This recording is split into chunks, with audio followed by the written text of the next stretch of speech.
Resume recording. Okay. Well, it's 7 o'clock. We're going to go ahead and get started, and maybe others will join us. Well, guys, you hear me say it every week, but this is week 7. We are almost at the halfway mark. Can you believe it? Halfway through this semester. And then, as I said last week, as we look back and we look at what has been accomplished, and I think the aha moment is coming alive for you, all of you now, as you are bringing the APSL to an end and you're seeing it all come together into one document that we're going to be talking about tonight. I think you can realize all that you personally have accomplished in just a very short period of time, and it is a lot. It's a lot that you've accomplished. I want to just briefly tell you what our plans are for this evening. We're going to, and as you can see in the red, for week 7, the main objective this week is to bring closure to the APSL.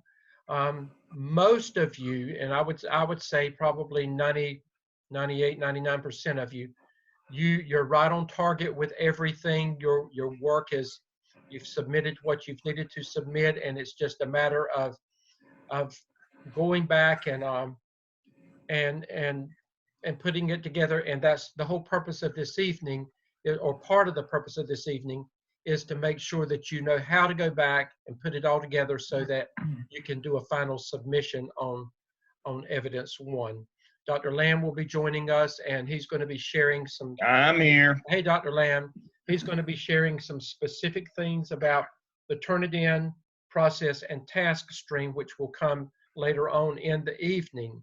I do want to just give kudos to one of our students. Alan reached out to me this weekend, and he went back after having gone through the revisions to task 2 and 3, and especially task 3 and 4. He realized on his own that he needed to go back and look at some of that initial work that he had done.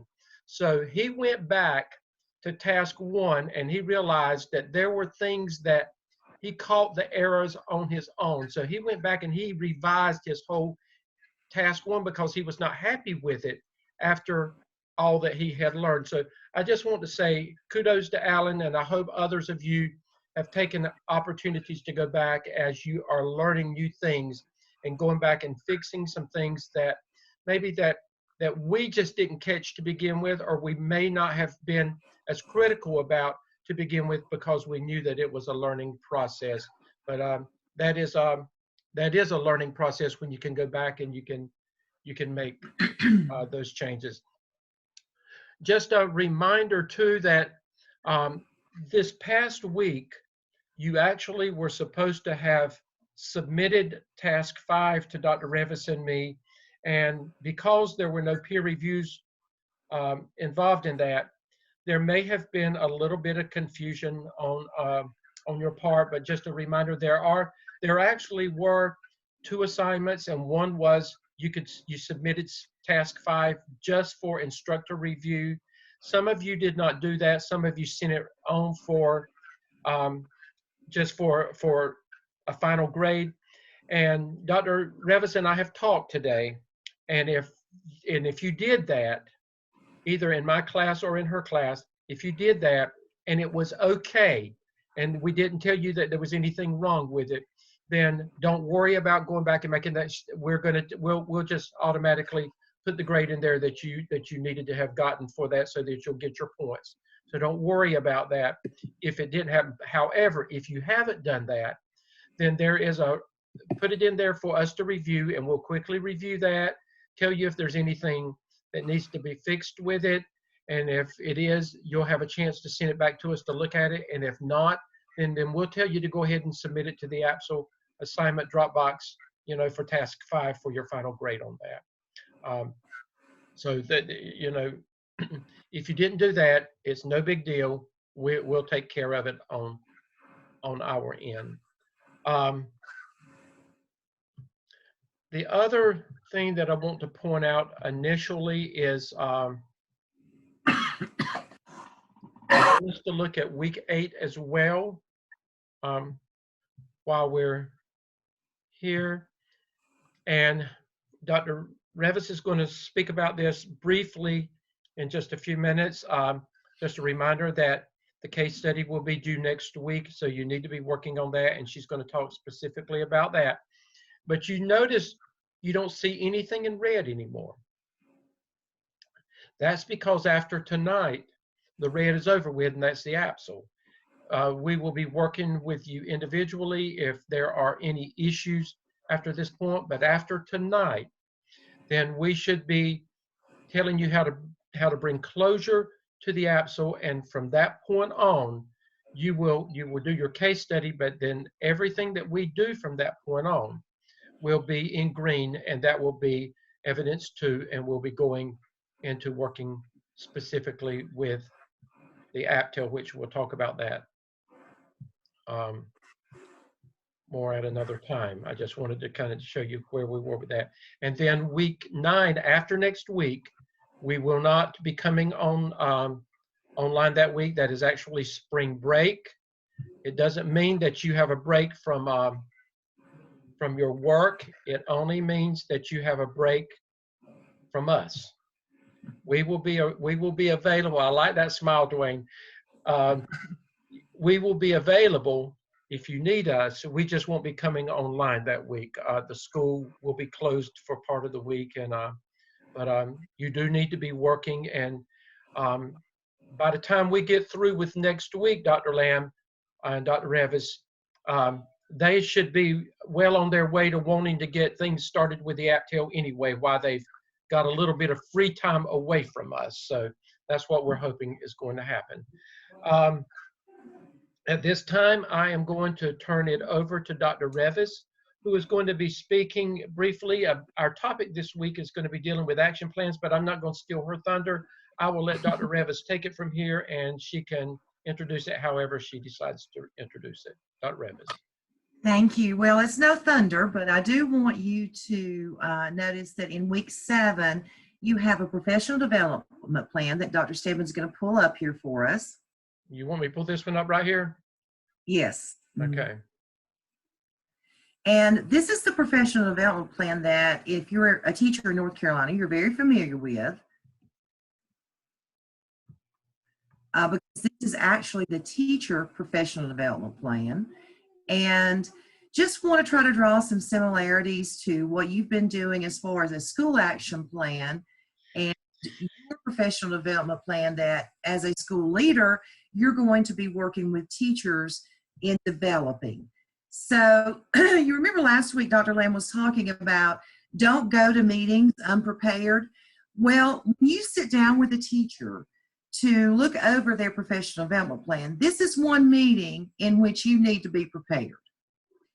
As a school leader, you're on the other side of the table now, so you need to be thinking about when Kathy Revis comes in to sit down with me about developing a growth plan, which one of those 5 standards for North Carolina, and I think there are about 25 elements that you feel like you want her to focus in, which 1 or 2.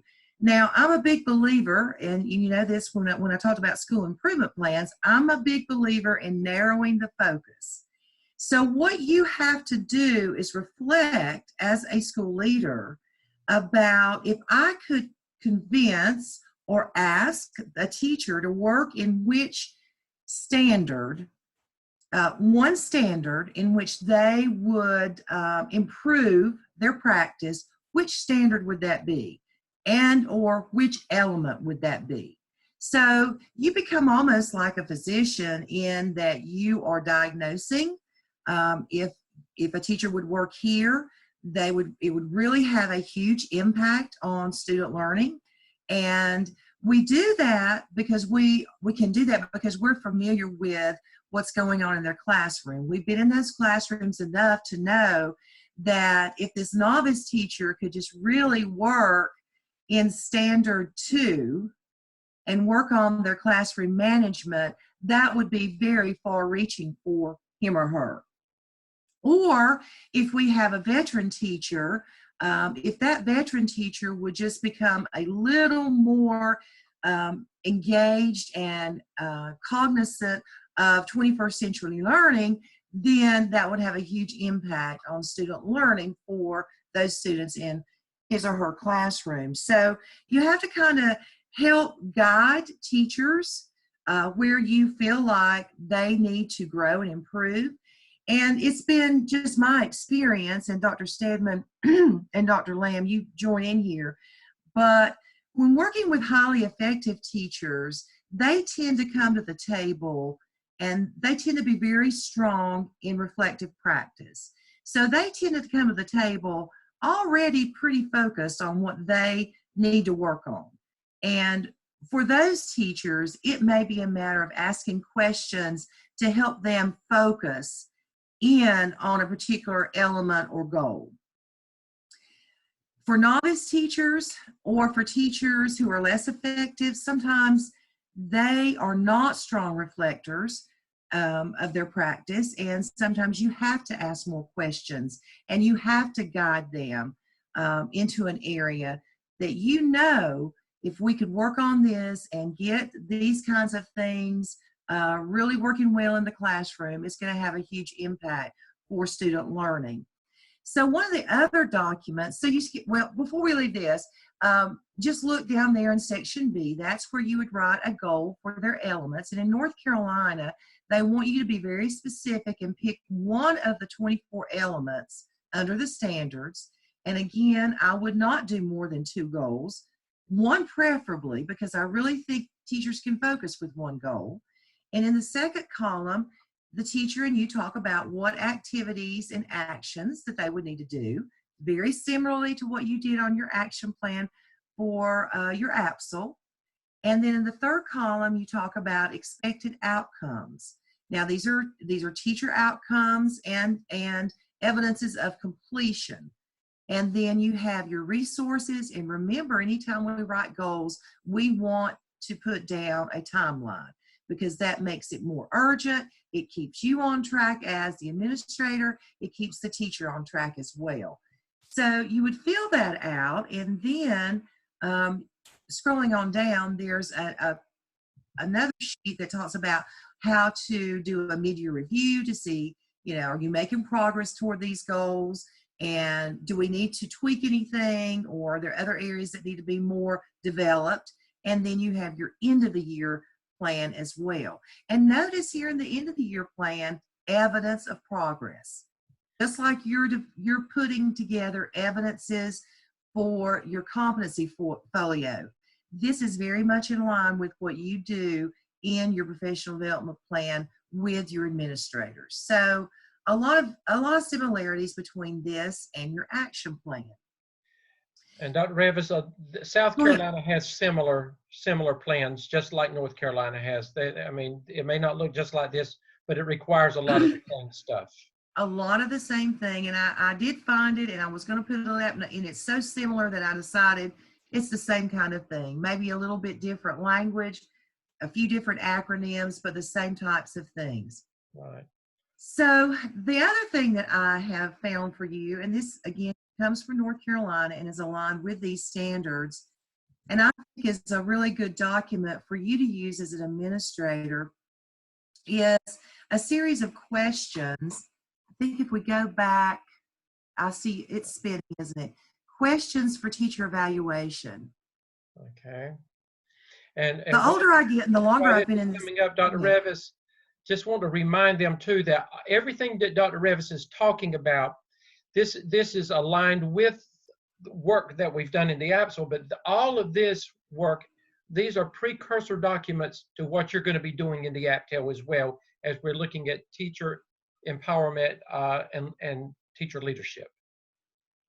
And this document gives you a lot of really good questions to ask in the elements under the different standards. The longer I've been in this business, the more I realize it's not about what I say, it's about the questions that I ask. Trying to get others to think deeply and be reflective on their practice. And these are some really good question stems. There are question stems for every element and every standard. So just another resource for you to use when you become an administrator. Okay. And I think it's a 2-pager, I think, yeah. So anyway, any additions to that, Drs. Lamb and Stedman? Yeah, that's all I can find on that one, Dr. I think it's a 2-page front and back. I may need to Okay, that's okay. And if it is, we can fix that. Okay. We can fix that. It is, you have to download those. They'll only show one Okay, page. that's what it is. Okay, I understand it now. But they've got the gist of it, and that information will be that is under week 7 in your Blackboard anyway. Okay, so you've got that. And with your principal evaluation, it's a little bit different, but you still have to set goals around those principal standards. And lo and behold, you are going to have to address the 21 competencies in your evaluation process. We just did not pick those out of the air. Those do come from your state evaluation system. And you will also be asked to collect a lot of artifacts and evidences that you have or have not met your goals. So that's all I have, Dr. Lamb and Dr. Stedman. Okay. Okay, let me pull this up. Give me 1 second. My Absol. That's what I want. As you are bringing closure to the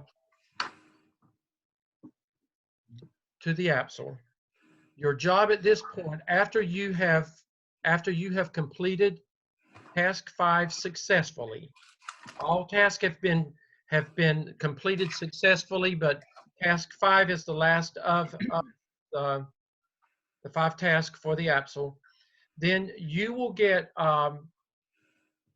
permission from Dr. Revis or me that is ready for the next step, but we want to tell you what it needs to look like first. And I've pulled up the example that we've given you in TaskStream.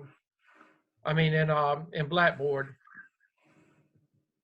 and this is found under your APSL template and materials section. And I'm sorry.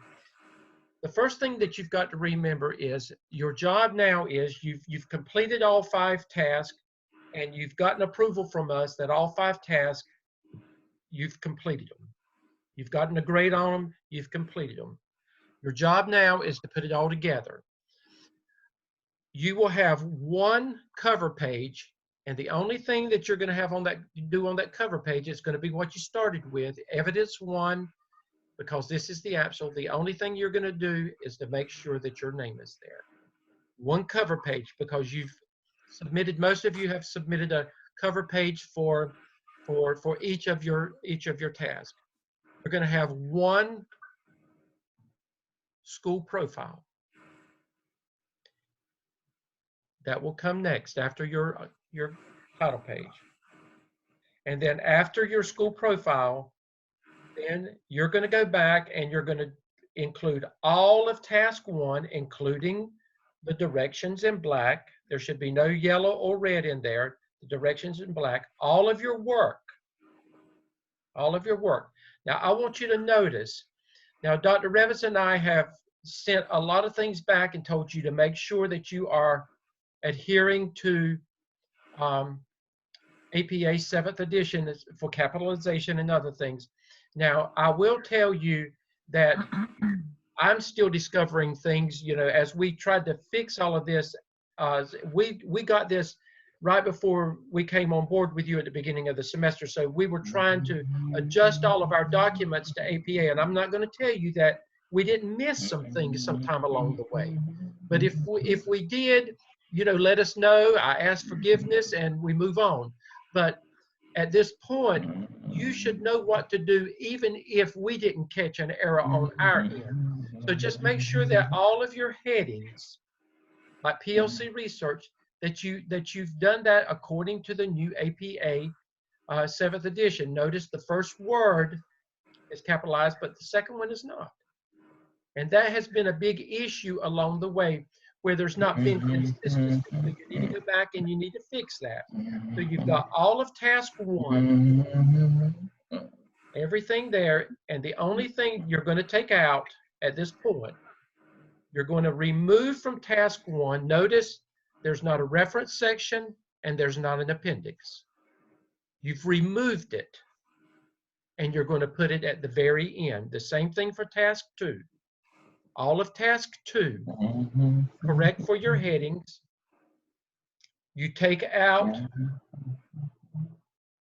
any references and any appendices at the end, and you save it to the end of the process. Task 3, the very same thing. You put everything in with task 3 again. Make sure you're checking your headings.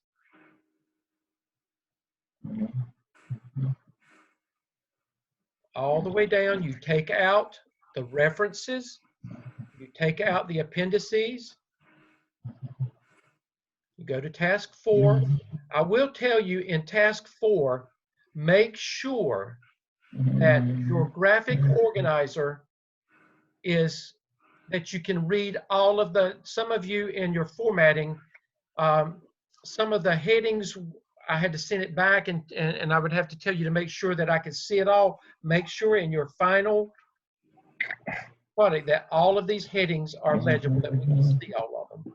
Go back and fix it if you had a problem with that. Again, you take out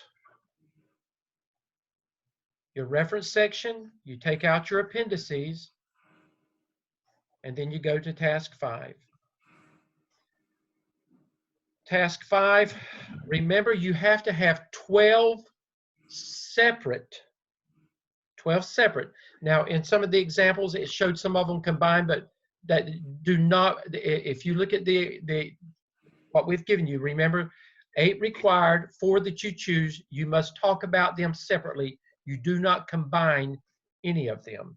And even with these, remember that you've got to make sure that they're written properly according to APA. Then at the very end of this document, after task 5, that is the next thing after task 5 is where you go back to all 5 tasks and you make one reference section. So you've got to go back and you've got to properly alphabetize that according to APA, and you will have one reference section for the APSL, and then after that, you will have one appendices for the APSL, and then your work will then be finally submitted. And the question was asked, where do we send it if we want to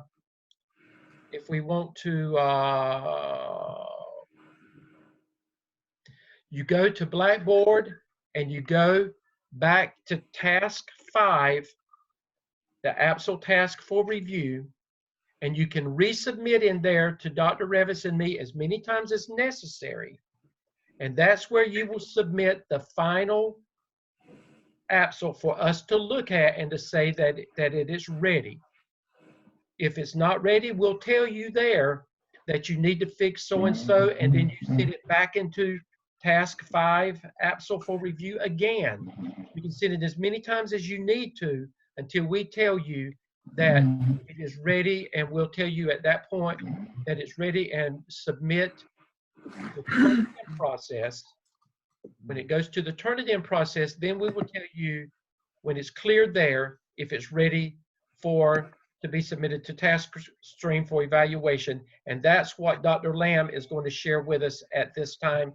And Dr. Lamb, I'm going to stop share so you can pull your documents up and show them what to do. All right, so okay, I've got Dr. Stedman's course shell up, And Kenneth, so, and they have a table of contents. Yes, Kenneth, that is okay. Like the example, if you've got a table of contents, you just put it in there where the other one was, and you'll be okay with that. okay, so once you have all four of these together and you have taken out your additional school profiles so that there's only one, there's a cover page, there's a table of contents page, school profile, and then your four tasks, and then your reference section, holistically, one reference section, and then all of your appendices. We now call that the APSEL final evidence narrative. That's what it is. It's the APSEL final evidence narrative. Now, raise your hand if you know what we're going to call the APTEL later this semester. When we get all of those together, they will be called the APTEL final evidence narrative. That means it's the final evidence narrative. It has it all in there. Once you have that document and it's in that format, you can upload it in for review, the final review. You can upload it as many times. We've set these boxes up, as Dr. Stedman said, for unlimited times. You upload it, make sure it's right. Now, that's very important, because Turnitin is a one-shot deal. One. You can't do multiple uploads into Turnitin. You can only do one. After that, it's going to show 100% because it compares it to the paper that you uploaded the first time. So get all of your errors and all your issues and your formatting done in discussion board by uploading it for instructor review. And then when they say, yeah, it looks good to us, then come over here to APSEL, Turnitin check. Again, this is one time. You click on that, view complete, submit your Turnitin assignment, and then it'll have your name of your class. Choose from this computer and upload it at that point. Now, I'm not going to do that because it'll foul up Dr. Stedman's Turnitin box for him, but you upload it there. And make sure you submit the right document. The right one. Don't go to all this trouble and then upload the wrong one. Now, once you submit, it's going to go to Grade Center just like everything else you've submitted this semester. And when your coach gets it, or your instructor in this case gets it, they will go in, and all they're going to do is they're going to check the percentage matching, and they've already been told what percentage is allowable from the directions and the prompts. Those are common to all papers, but after that, and it gives a breakdown and it tells us where you got it. 99 times out of 100, the problem is not plagiarism. You haven't properly cited a reference, and so it doesn't show. It shows that as being plagiarized, but usually that's a quick and easy fix. If it exceeds about 30%, they'll be in touch with you. If it's less than 30%, they will simply give you 100. They'll have to score it. They'll give you 100 and they'll say, excellent, submit for evaluation in task stream. Now, if it says this is too high, this is the reference you need to fix, you fix that, and you go back to discussion board and upload it to make sure it's fixed. Now, once that's fixed, you will not come back to Turnitin. They will tell you, submit the task stream once you fix that reference problem. So Turnitin is a one and done. So if they send a note back to you through Turnitin, it's too high, you didn't cite this reference. When you fix it, you have to put it back again. That's why it's an unlimited box. In discussion board, you come back to this box right here, APSEL, task for review. You have to come back to this one. You have to come back to this one right here where it says task 5. You got to come back to it and upload it again. You just keep on uploading it there until they say, yep, you've got your problem fixed. You can now go to TaskStream. Very important. Turnitin's a one and done. If you don't pass Turnitin, you go back and work on the review in discussion board. Any questions on that? Dr. Lamb, remind them too that they will not get a report back from Turnitin, and don't try to generate a report. If you try to generate a report, I'm going to pull all your nose hairs out. Do not try to generate a report. Turnitin is not for you. Turnitin is for your instructor. Do not try to go in and see what my report said. Do not try to generate a report of your own. Do not create an outside account. Do not. Dr. Lamb, a student said they were confused, that they thought task 5 was done. Task 5 is done. You're just going to go back to the same place for us in discussion board to look at your total document. That's That your doesn't total matter. document. It doesn't matter. That's just a place to submit the document for us to review. It has nothing to do with the grade that you've gotten already for task 5. That's just where you're going to let us look at your work.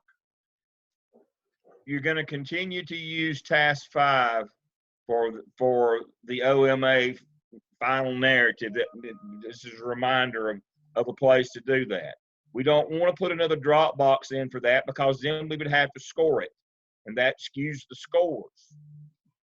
Just use that Dropbox. AppSell task 5 for your narrative. Once you've got all 5 tasks together, you can go back and have them check it one more time. If it goes to Turnitin and it fails, and they have to look at it again, they tell you what's wrong, you fix it, use task 5. That way, we can't, if we put a separate box in, students start intentionally manipulating that to run their score up. This way, it doesn't skew the scoring system. We've made that mistake I've made that mistake in the past, where students would continually go and put the same stuff in to get another 100 points. And then by the time that we got through with the AppSell, they had all the points they needed for the course. Well, that was an IQ test for me. Don't keep letting them do that. You use the existing boxes, that way the scores are not skewed. The way it is set up now, you can't pass this course unless you get both your AppSell and AppTel in there. And if we keep adding drop boxes, you keep getting 100 points every time, then that's what happens. So use that one. Use that one as what you need. All right. So now you've submitted to Turnitin, and it said excellent. Submit for evaluation in TaskStream. Or it said, oh no, you got to fix this. Either way, and you went back, put it back, you fixed it, went back to task 5. Either way, it's now ready to go to TaskStream. So everybody's with me so far. Don Emily said. All right. So we're going to go now to TaskStream. By the magic of multiple browsers, here's TaskStream. I'm going to switch over to author view. That would be you. And I'm going to pull up one that looks like yours. So when you go in, this is what it's going to look like. When you go into your TaskStream DRF account, that's Direct Response Folio. When you go into that for Spring 2020 add-on, Executive Leadership, or School Administration, whichever it says. I think it says School Administration now. And when you go in, you see over here on the left, there are 4 boxes over there that you've got to satisfy in MEL 601. Your competency analysis, which you'll do the last couple of weeks. School of Ed dispositions, which you should have already done. That's kind of the pre-test. And then you've got a box for the AppSell final evidence narrative and one for the AppTel final evidence narrative. Now, you will only see those if you're on your work page. So make sure up the top you've got, let me move that out of the way. You've got 4 choices: work, comment, scores, results. So you click on work page to make sure that you're there, and then you click on AppSell. Now, it won't let me, you cannot add content because I've already submitted mine. That's why I did that. So now guess what happens if you submit the wrong one? This is a one-shot deal. You submit the wrong one, then you gotta call or email me, and I have to go in and go through a major ordeal to get that one back out and reset your box where you can go back in and do that. It's supposed to be a one and done. Then I have to write a report as to why I had to do that. Because DPI has these set up where you can't go in and manipulate these things. This is the report at the end of your program that goes to DPI for your licensure, Department of Public Instruction. They don't like it when people go in and manipulate stuff. And so I'll have to write an exception as to why I had to go in and clear your account and reset your box. As you can see, once you put one thing in there, you're done. No es bueno, no more. You can't do it again. So make sure you have the right one. And you can't say, well, I'll put this one in and oh, that's the wrong one. I'll just go back and put the other one. It's one and done. One and done. It's locked. So I'm going to go down to AppTel. And don't get excited. I'm just going to use this one for example, because it will still let me upload. So you come down here and you select attachments.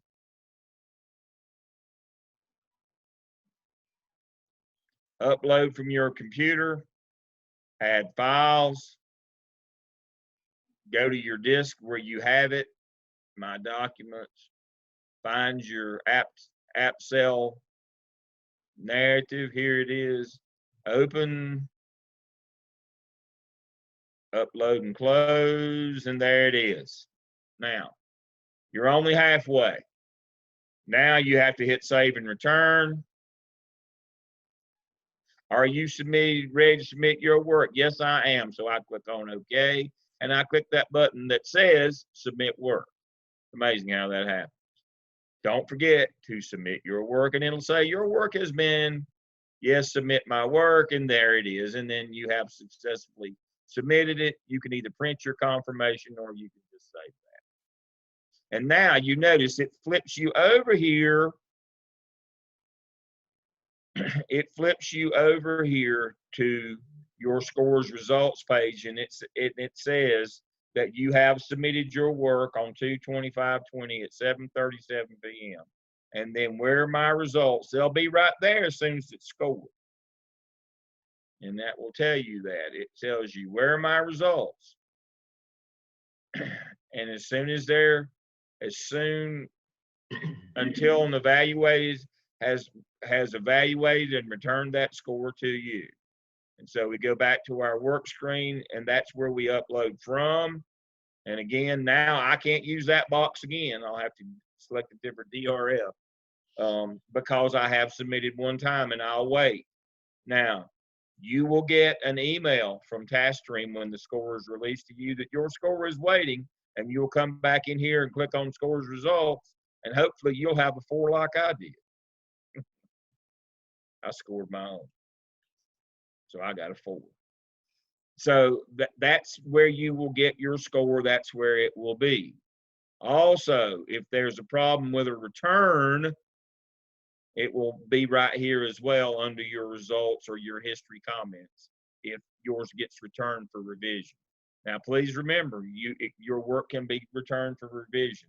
Very rarely do we have one that doesn't meet proficiency. Usually there's a problem where you've uploaded the wrong one, or they can't read it, or you uploaded it in some like Pages or something from iPad or something like that. The only 2 acceptable forms of uploads are Word documents and PDF files, period. If you upload it in anything else, they will return it back to you, mad at me for not teaching you how to do this. And then they'll roast me because why you haven't put stuff in that we can't download and evaluate. Wasting our time. Word documents, PDF files, period. Nothing else. I don't care what other kind of Word document processor, Pages, Notepad, no. Those are the only 2 acceptable formats. And if you upload these things and your evaluator goes and gets it, I'm just going to give you a little hint. And they can't download it or they can't read it, or as Dr. Stedman said, it's over half the page or whatever, and you have to resubmit. Don't be surprised when your score reflects that. That's how you go from a 4 to a 3 paper. Very simple. Don't poke the bear. Don't aggravate your evaluators. Make them happy. There's an anticipatory set. They're expecting to read Gardner Webb papers in a certain format and a certain level of rigor to them. If you put the wrong one in there, or if you put it into some format they can't read, or it's off half the page, or if you send one that's still in edit mode with notes over on the side, they'll get their pound of flesh. Dr. That's Lamb, just the way the remind world them too works. that they're not going to open up documents. If you did a PowerPoint, you must show the frames, but don't put a link in there for them to open. No links. They're No, not no going to links. open up any links. No links. No links. You have to show the frames, and That stuff won't open. When an evaluator goes in to evaluate one of these documents, what happens is when they click on evaluate, 2 panes pop up side by side on their screen. One is the document, one is the scoring rubric. That's all that will come up.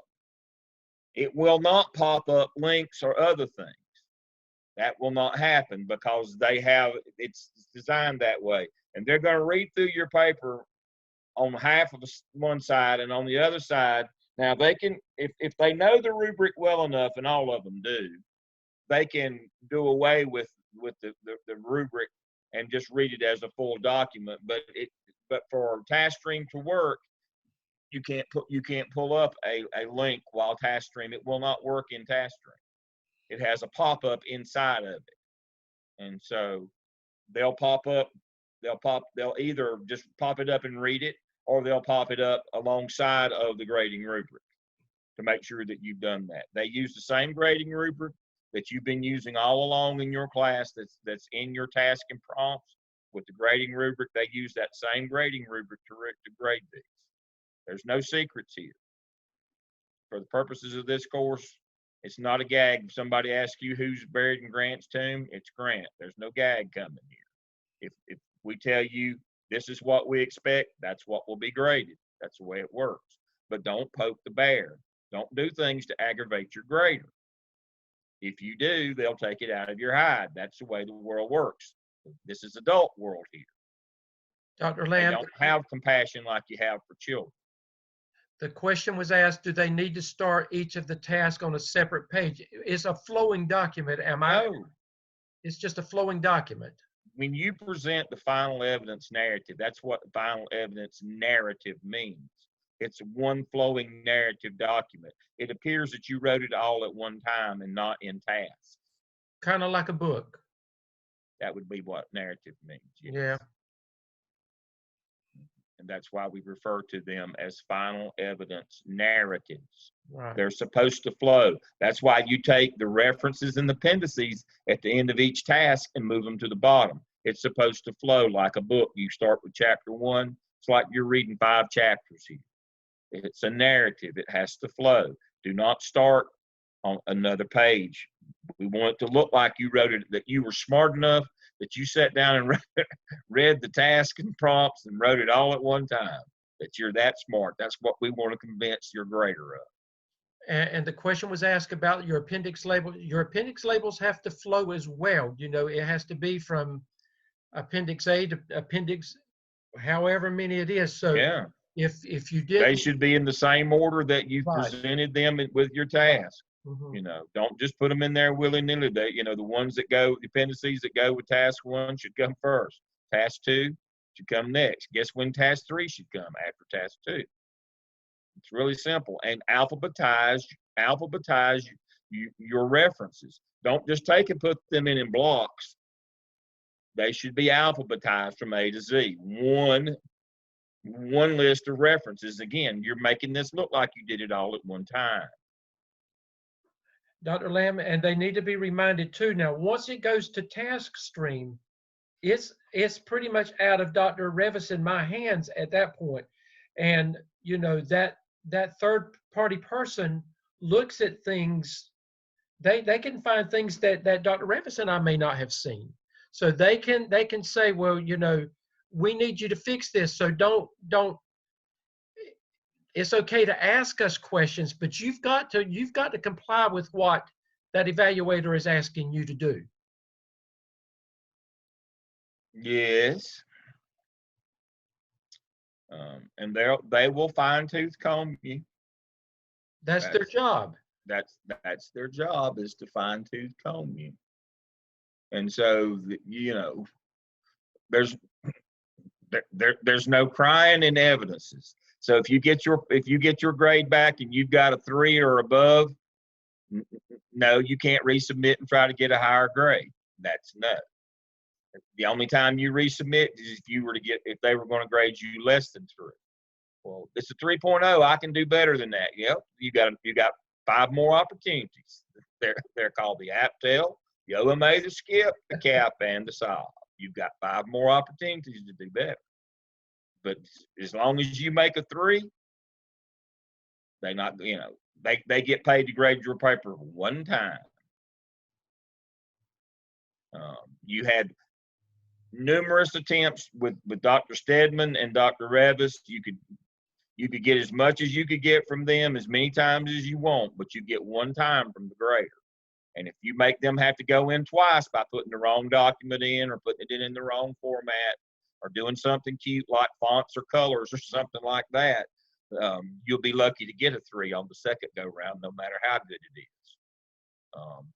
They don't have a sense of humor. That's not their job.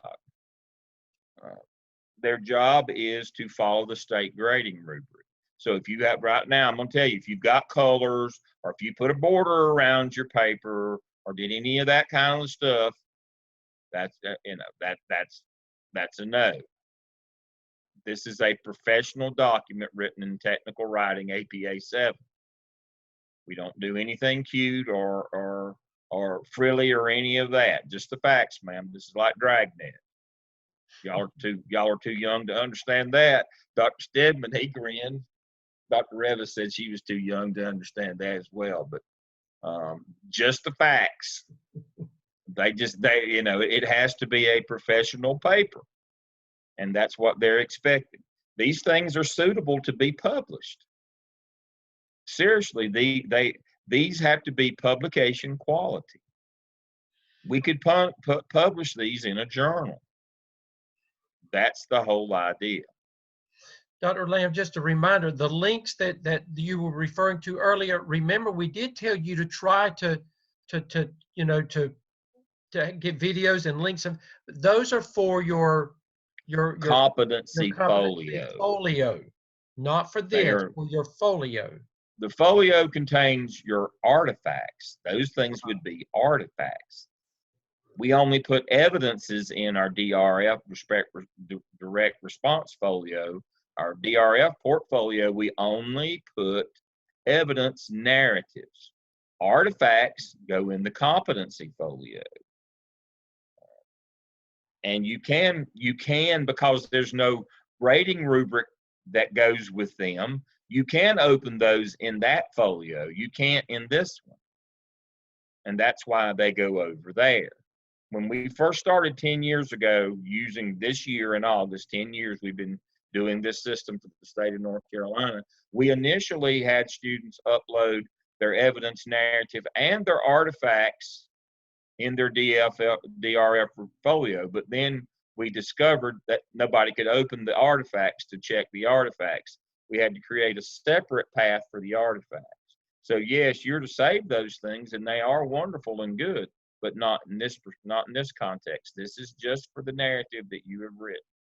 And you can have pictures in this, but you don't need to have just an overabundance of pictures. You can 6. Yeah.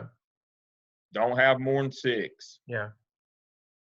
Now, the reason why you can't have more than 6 pictures is, a JPEG has millions of pixels. That'd be a picture. JPEG, Each one of those is about 10 megabytes. You can't exceed 60 megabytes or it won't open, or the evaluator won't be able to open it. It will exceed the limit that TaskStream allows. So 6 pictures is all you can have. Can't have 100 pictures in there. It won't open in TaskStream. That's a good reminder. I forgot that one. And You can when, embed JPEGs in your narrative, but the limit is 6. so when you're doing your appendices for the final APSL, you may delete some things that you initially had when you do your final submission if it's more than what you need. Yeah. And you can save it for something else. You can again use it for your competency folio or something else. But you may have to take if you've got excess. And I don't remember any excess pictures with anybody.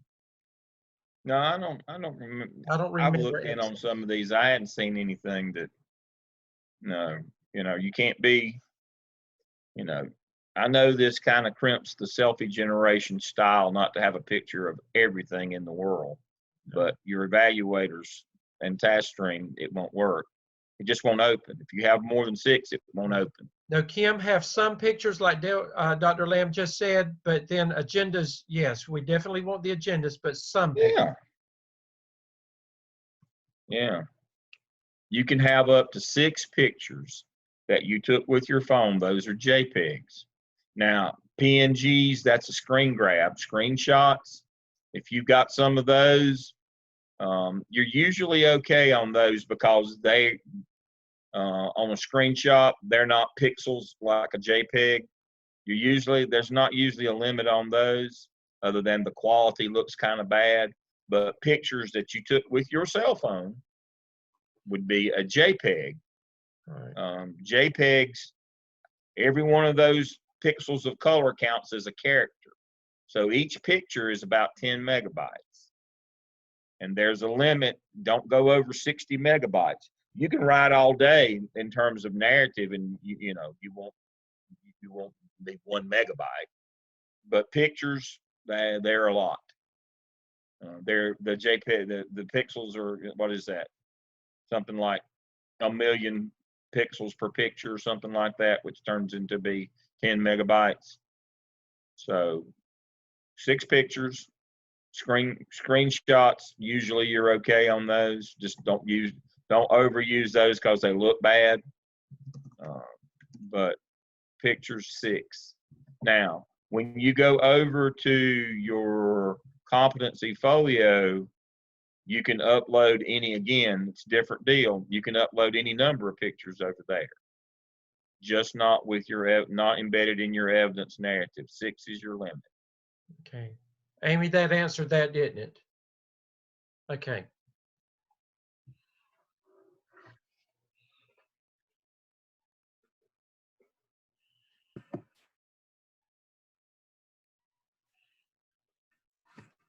All right. So that's everything that I have for you for TaskStream. Good luck to you. Dr. Lamb? Hopefully you won't have to do a lot of revision. Please remember when you leave TaskStream, if you look, the new version, they've taken the log out button off the top menu here. You have to come over here to the symbol and click on it, and it gives you the opportunity to log out. Log out each time Right. that you come in and out. If you don't, it may hang for 6 hours and then you can't get back in. So make sure that you log out when you do that. Dr. Lamb, before you close out, if you would, once they submit to TaskStream, they get their score back, would you go back to Blackboard and show them what they have to do? Yep, that's where I'm headed. Okay. All right, so we go back to the AppSell assignment Dropbox. All right, so each of your tasks goes in. Task 5 for final evaluation, all of them go in. And so there's all 5. Then you come down here to where it says AppSell final screenshot, and there it is. you upload a screenshot of that score that you got in TaskStream. When you go to your scores results page, there it will be. You just click on it, do a quick screenshot, a PNG. Usually just press the Windows key on your keyboard along with print screen. It'll take a picture. It'll go to your picture folder and file manager. I'm sure you folks are a lot younger than me. I'm sure you know how to take a screenshot on your computer.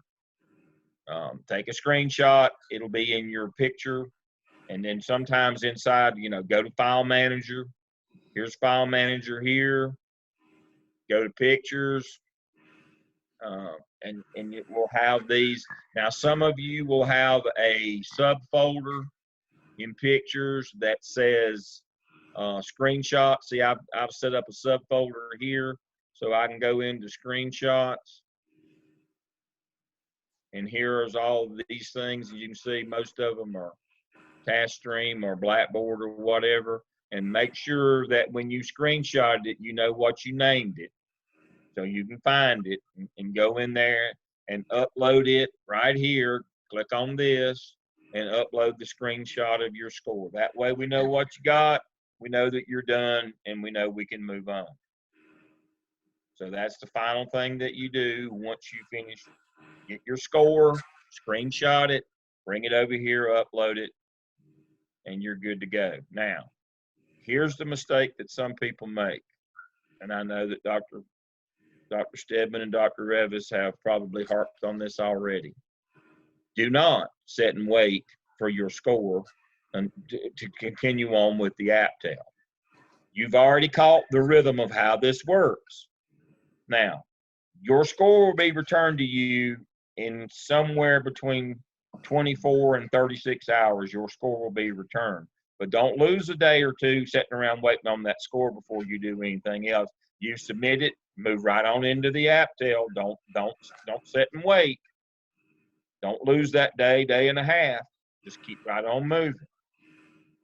If it comes back that you have to do some revision, then that's fine. You'll do that revision.